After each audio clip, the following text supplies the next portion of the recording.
ამორჩევლიდან 7 ვერ მიიყვანა საარჩევნო უბანზე. თავისი ამორჩევლიდან, ანუ ერთი წელიც არ არის გასული, ხო? რაღაც 2024 წლის არჩევნებიდან, იქ რო ხალხმა ხმა მისცა, იმ ხალხის დიდი უმრავლესობა ვერ მიიყვანა არჩევნებზე. რა ვიცი, ფულის პრობლემა ქონდათ, საეთერო დროის პრობლემა თუ რა პრობლემა ქონდათ, რომ მისულიყო კარდა ესაუბრათ მათ. ბატონ გიორგი, ბატონ ლევანი მაგას ამბობდა, რომ დავაუშვათ დამხმარებოდნენ და უფრო მეტი ადამიანი ერთად მიგვეხმანა. ანუ რა შეიძლება დავხმარებოდით? ყველა კვლევა, ყველა განწყობა. რა ვიცი, საზოგადოებაში საკმარისი იყო, რა ვიცი, ნებისმიერ ეზოში შესულიყავი და იგრძნობოდა, რომ ხალხი გეუბნებოდა, რომ ეს არ არის არჩევნები. ეს არის ტყუილი ფარსი და ამ რუსულ სპეცოპერაციაში მონაწილეობა არ არის სწორიო. ამას გეუბნებოდა არა მხოლოდ ჩვენი ამორჩეველი, ამას ამბობდა ყველა ეს ადამიანი, ვინც ბიძინა ივანიშვილის რეჟიმის წინააღმდეგია. ამას ამბობდა მათ შორის ის ხალხი, ვინც ლელოსა თუ გახარიას ამორჩეველი იყო და ხო კარგად გამოჩნდა. ამ ეგრეთ წოდებულ არჩევნებში რამდენი ხმა აიღო ლელომ და რამდენი ხმა აიღო გახარიამ. გახარიას კანდიდატი, რომელიც არ ვიცი, მე რაღაც საშინელ სიტყვებს იძახდა აქ იმ ხალხზე, ვინც ციხეშია და ამას ამბობს ხალხი, ამას ამბობს ადამიანები ბერლინში, რომ რაღაცა ფილსასტუმროებში არიან, ეხა მოკალათებულნი. აი კალაძემ რამდენი ხმა აიღო, ეს არ არის მნიშვნელოვანი, იმიტომ რომ აი სამუში ამბობდა, რომ ხომ კალაძე აიღებდა იმდენს, რამდენიც მას დასჭირდებოდა. აიღებდა ბრჭყალებში, დაიწერდა იმდენს, რამდენიც დასჭირდებოდა. ეს არ იყო არჩევნები. როგორ შეიძლება არჩევნები უწოდოთ იმ პროცესს, რაც არსებობს, არც საშინაო და არც საგარეო დამკვირვებელი. არა დამკვირვებელი არ არსებობდა. არა თუ ეუთოოდირია, არა თუ რაღაცა ევროსაბჭოს წარმომადგენლობები, არა თუ საერთაშორისო ორგანიზაციები, ადგილობრივ სადამკვირვებლო ორგანიზაციებსაც კი არ მისცეს დაკვირვების უფლება. კანონმდებლობაში რამდენი სჭირდებოდა ზუსტად იმდენი დაიწერეს. თბილისში არ სჭირდებოდა 100% და ბუნებრივია, ამიტომაც არ დაიწერეს და აიძულეს ვიღაცები თუ არ ვიცი, შეცდომები დაუშვეს და შეიყვანეს ამ ეგრეთ წოდებულ არჩევნებში. სადღაც 100% აქვთ მიღებული. ეს ხო არჩევნები არ იყო. მე მიმაჩნია, რომ საზოგადოებამ მთელ ამ პროცესის განმავლობაში იმოქმედა ძალიან სწორად და ამ სპეცოპერაციას ის რო არ ქვია დღეს ტყუილი და ფარსი და არა არჩევნები, ეს არის პირველ რიგში საზოგადოების დამსახურება. აბა სხვაგვარად როგორ შეიძლება უწოდოთ არჩევნები იმას, სადაც კანდიდატები 100%-ით იმარჯვებენ, სადაც იმას იწერენ, რაც მათ უნდათ და ასე შემდეგ. და კიდევ ერთხელ ვიმეორებ და დაუბრუნდები იმას, რა ქვია, ბატონი სამუშიას განცხადებებს და რა ვიცი, გახარიას წარმომადგენელთა განცხადებებს, რომ აქეთ კიდე რაღაცა ისრების როლა ჯობია, რომ ცოტა ხანი გაჩერდნენ და საზოგადოებას მართლა მოუხადონ ბოდიში. ხალხი, რომელიც საკრებულოს თავმჯდომარეობის კანდიდატად ყავდათ, ბარიერიც კი ვერ გადალახა ამ არჩევნებში. თავისი ამორჩევლის 25%-იც კი ლამის ვერ მიიყვანა არჩევნებზე. ამ ეგრეთ წოდებულ არჩევნებზე და ისრებს აქეთ ისვრიან, ეს ხო არ შეიძლება. და კიდე მეორე ლეგიტიმაციის ნაწილზე იყო საუბარი. რა თქმა უნდა, ლეგიტიმაციის დიდი მცდელობა იყო ბიძინა ივანიშვილის რეჟიმისა ამ სპეცოპერაციაში შესვლით და რომ არა საზოგადოების პირველ რიგში, მე რა თქმა უნდა პოლიტიკური პარტიების და ძალიან ბევრი კარგი ადამიანის აქტიურობა მთელი ამ პერიოდის განმავლობაში. გულისხმობ საპროტესტო აქციებს, ხო? ზაფხულის ხელდღეებში მათ შორის ჩატარებულს, შემოდგომის დასაწყისში ჩატარებულს, მათ შორის გუშინწინდელ აქციას, რა თქმა უნდა, მას ბიძინა ივანიშვილს ექნებოდა საშუალება შეეცვალა სტატუს-კვო და ნორმალიზაცია მიიღო. ბატონ გიორგი, თქვენ არ ერთხელ ყოფილ ჩემი ეთერის სტუმარი და აი ლეგიტიმაციის ნაწილში მათ შორის მე დისკუსიაც ვქონია ჩვენ ეთერში ამ საკითხთან დაკავშირებით და მათ შორის თქვენი ერთ-ერთი მთავარი არგუმენტი იყო და ეუბნებოდით, რომ ბოიკოტი იმიტომ არის სწორი და იმიტომ არ უნდა მიიღოს თქვენ ლელო და გახარიავ ამ არჩევნებში მონაწილეობა, რომ ივანიშვილი ამით ისარგებლებს და ლეგიტიმაციას მოიპოვებს. დღეს 4 ოქტომბრის არჩევნების შემდეგ 6 ოქტომბერს ივანიშვილი ლეგიტიმურია? იმიტომ რომ ლელომ და გახარიამ მონაწილეობა მიიღეს. არა, ოღონდ ნახეთ, არ არის. მანამდე რატო გეგონათ მაშინ? კი, მეც ვცდილობ რომ მანამდე რატომ გეგონათ მაშინ რომ ლეგიტიმური გახდებოდა? თუ ამას დაერქმეოდა არჩევნების იქნებოდა ლეგიტიმური. ჩვენმა ძალიან არჩევნები თუ რადგან თქვენ არ უწოდებთ, ამიტომ არა მხოლოდ ჩვენ არ უწოდებთ. ამ ქვეყნის მოსახლეობის დიდი ნაწილი არ უწოდებს ამას არჩევნებს და ამიტომაც არ მივიდა ის საარჩევნო ყუთთან. ამას არ უწოდებს არჩევნებს ჩვენი საერთაშორისო მეგობრები და თქვენ ნახეთ ის განცხადებები რაც იყო. და ეს კიდევ ერთხელ ვიმეორებ.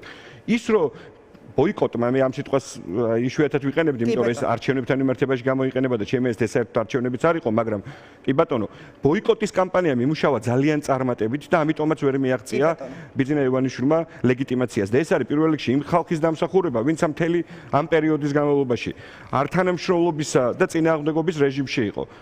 რა ხალხი ციხეში აქ საუბარი იყო 24 წლის არჩევნებთან შედარებაზე, მაშინ იქ რატომ მიიღეთ მონაწილეობაო.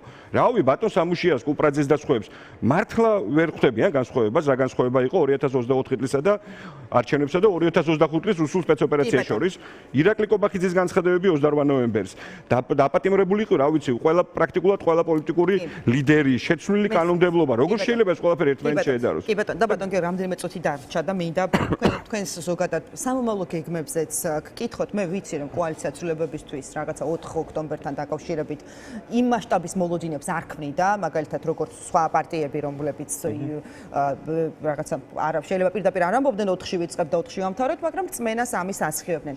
თქვენ რა გზას თავაზობთ, თუნდაც თქვენი კოალიცია ახლა თქვენს ამორჩევლებს, რომლებიც რთულ ვითარებაში იმყოფებით, პარტიის ლიდერების უმეტესი ნაწილი ციხეში ყავთ, არჩევნებს ბოიკოტი გამოუცხადეთ და მომდევნო საპარლამენტო არჩევნების 3 წელი არ გვემუქრება, ესე რომ ვთქვათ, რევოლუცია ვერ მოხდა, რა რჩება, აი როგორ ამარცხებთ მაშინ, ისევ იმ კითხვას ვუბრუნდები, რასაც სამამდენი წელია, როგორ ამარცხებთ მაშინ ივანიშვილს? როგორც ჩვენი რაღაც პარტია თუ კოალიცია ისე ბუნებრივია, მთელი ქვეყანა არის ძალიან რთულ მდგომარეობაში და სწორი გამოსავლები არის აპოვნელი ცხადია. ჩვენ რა ვიცი, გაცხადებული პოზიცია გვქონდა, როგორ უყურებთ ივანიშვილის რეჟიმის დემონტაჟს, ეს არის არ თანამშრომლობისა და წინააღმდეგობის გზა, არ თანამშრომლობის შედეგია სწორედ ის, რომ პოლიტიკური პარტნიორები გვყავს. მათ შორის ჩვენი კოალიციიდან ყველა ლიდერებს გულისხმობდა უამრავი ადამიანი და წინააღმდეგობა არის ისაც ხდება თბილისში რუსთაველის და ძალიან მნიშვნელოვანი იყო გუშინ ასევე რუსთაველის გადაკეთება, რომელიც გაგრძელდება დღესაც და მანამ სანამ ივანიშვილის რეჟიმის დემონტაჟი არ მოხდება და სხვადასხვა ტიპის საპროტესტო აქციები. ოღონდ იცით რა არის,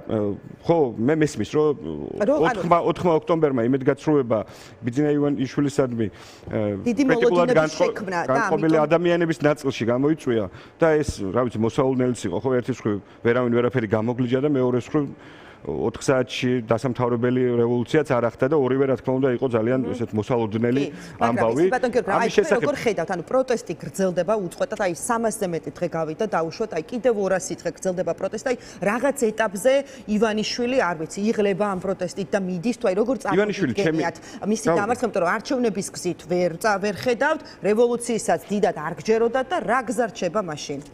ჯერ მე არ მითქვია ზოგადად რევოლუციის არ მჯერა ამ ქვეყანაში, მშვიდობიანი რევოლუციის არათუ ჯერა არამედ ქონდა ბედნიერება ყოფილიყავი მონაწილეც ამ ქვეყანაში მშვიდობიანი რევოლუციის და მართლა მოხდა. ოღონდ რა მიგვიყვანა ხო ჩვენ აქამდე თავის დროზეც და რა უნდა მიგვიყვანოს ეხლაც. ეს არის რაღაცა სწორი თანმიმდევრული პოლიტიკის წარმოება პოლიტიკური პარტიების მიერ ქვეყანაში და საზოგადოების აქტიურობა, ხო, რაც ასევე ალბათ ყველაზე უფრო მნიშვნელოვანია. საგარეო მხარდაჭერასთან ერთად ეს არის მთავარი რეცეპტი ზოგადად რუსული ტიპის რეჟიმების ჩამოშლის. იმიტომ რომ 4-ში არ იყო რაღაცა სიტუაცია ისე, როცა შესაძლებელი იყო იმავე დღეს დასრულებულიყო რეჟიმი. და ამას ჩვენ ძალიან წინასწარ ამას ვამბობდით ხოლმე. 300 დღის თავზე თუ ესეთი სიტუაცია ვერ შეიქმნა, რომ რაღაცა მომხდარიყო ეს რევოლუცია, მაშინ დასუსტება რეჟიმის, დასუსტება რეჟიმის. მე მიმაჩნია, რომ ამ 300-ზე უკვე მეტი დღიანმა პროტესტმა ძალიან მნიშვნელოვნად დაასუსტა რეჟიმი. რეჟიმი არ არის კარგ მდგომარეობაში. მესმის, რომ აქეთაც ვიღლებით, თუმცა უნდა შევხედოთ და ვნახოთ ის გამარჯვებები, რაც გვაქვს მათ შორის რეჟიმის წინააღმდეგ ბრძოლაში უკვე მიღწეული. ის რომ სანქცია არ მუშაობს ხელისუფალთა რეჟიმის წარმომადგენელთა განცხადებები ხო ტყუილია და ყველა კარგად ხედავთ რომ სანქციები მუშაობს. სხვა შორის ლეოსა და გახარიას ამ ეგრეთ წოდებულ არჩევნებში მონაწილეობამ მიმაჩნია რომ მნიშვნელოვნად შეასუსტა ის სანქციები, რომელიც შეაძლო ამ პერიოდშიც კი ყოფილიყო რეჟიმის წარმომადგენლებზე და იმედი მაქვს რომ ეს კიდევ უფრო მეტად გაგრძელდება მათ შორის მეგობარი აქტის განხილვაც და იქნება მიღებული ისევე როგორც სანქციები ევროპიდან. ის რომ მათ ისინი არალეგიტიმურები არიან და არ არიან აღიარებულნი ჩვენი საერთაშორისო პარტნიორების მხრიდან, ეს არის გამარჯვება ქართველი ხალხის და ეს არის დასუსტება რეჟიმის. ბოლო-ბოლო ერთპარტიული პარლამენტი აქვს მას, ქართული ოცნების ოფისი აქვს რეალურად საქართველოს პარლამენტის შენობაში და ასეთ ადამიანებს ხელს ჩინეთშიც კი აღარ ჩამოართმევენ ცოტა ხანში და გახსოვთ რომ ბოლოს არც კი მიიწვიეს. ანუ მიზანმიმართული ბრძოლა, პროტესტი, მათ შორის მრავალფეროვანი პროტესტი ქუჩიდან, მტკიცე პროტესტი, არ თანამშრომლობა, არ გარიგება რეჟიმთან, საერთაშორისო მხარდაჭერასთან ერთად მიგვიყვანს იქამდე, რომ რეჟიმი ჩამოიშლება ისე, როგორც ჩამოიშალა 2003 წლის 23 ნოემბერს შევარდნაძე, 2004 წლის 6 მაისს ასლან აბაშიძე და ასე შემდეგ. და მშვიდობიანად მოხდება მათი დასრულება. კი ბატონო, მადლობა.